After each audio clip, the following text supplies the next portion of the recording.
Amen. So I guess the blessed with ang tanan. So nanan na sa part sa announcement. I believe part of the community also is not just the Sunday service but also sa mga youth service na kung asa may encounter na ang presence of the Lord. For the announcement, natay open cells, hindi wala nagbago, madali yapon, kung ibigay nagbago, ako ang commitment mas intensify. Open cell every Monday, 7 p.m. sa Jane House para sa tanang tagaligos. Then every Tuesday na ako'y open cell 6:30 p.m.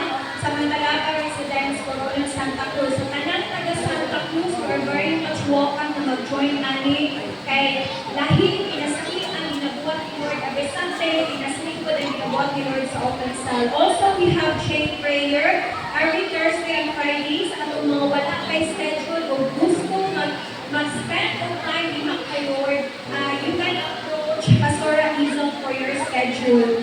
Also, this afternoon, 2:30 p.m., naay evangelism sa kanang leaders na mag-join, mag-abot sa lote alas 2:30 sa hapon. And also, on January 25, sa katong naka-decide na magpa-water baptism, i-approach lang si Marlan kung isa to ang gusto na magpa-water baptism. This is not about changing religion, it's all about conviction ni Lord sa iyo sa prophetic gesture na imuha inatag mo kinabuhi kay Lord. So far, kato lang sa announcement. So everyone, may request everyone to stand up. Tara, matangko ta for our closing prayer. Let us pray. Hallelujah, Lord God. We worship you, Lord God. Lord, salamat, Lord God, sa karungbang kong hatag ka ng Lord God. Thank you, Heavenly Father, for this new year that you have given to us, Lord. Salamat, Lord God, sa pag-remind ka nila, Lord God, na niyo sa kapakyasan, Lord, na ang kakanunin ay kasapong kanamo o nag-ignite pagbayot, Lord God.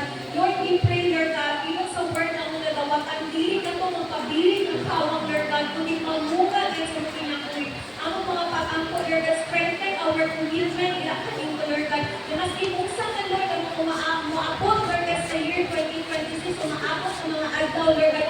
Lord, ang among commitment, Lord God, magpabilin na lingkod, ilakanin mo, Lord God.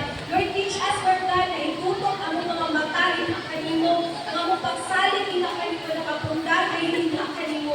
Lord, without the Lord God, we are nothing. Take us deeper, Lord God, sa imong presensya, Lord God. Help us go deeper, Lord God. Take us higher in your presence, Lord God. Lord, we submit everything unto you, Lord God. Teach us to humble ourselves before you. Lord, everything, Lord God, that we have, even, Lord God, our lives, Lord God, kung ulang lamang ini, Lord God, sa pagsupil sa tanang ibuhat ng mga ng Lord God. But even in the least that we can be, Lord God, tumuwi kami, Lord God, na mahirap ang ilang tinakali mo. We pray for this congregation, Lord God. Bind us in your love, Lord God. Bind us in your presence, Heavenly Father, Lord God. No evil eyes, balik mga dautang mata na makakita sa tinapis ng matagpusan, Lord God. Balik mga dautang plano, Lord God, ang kubarogin, Lord God. But because, Lord, your presence is always with us. Bless each one of us, Lord God, each family that you represent, Lord God.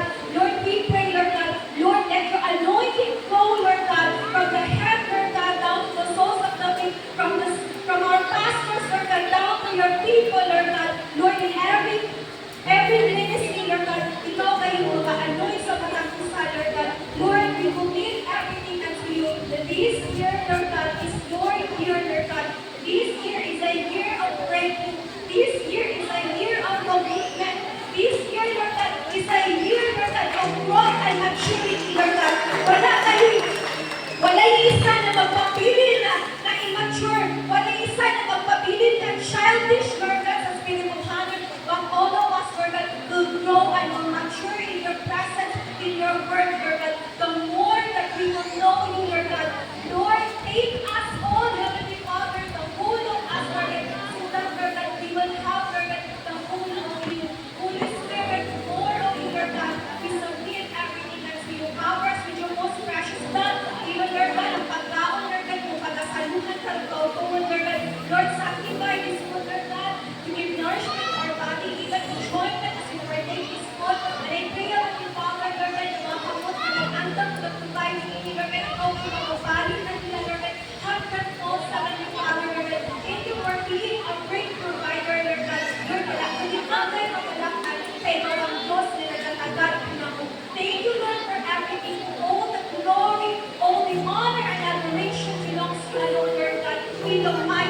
of Jesus we pray. Amen and amen.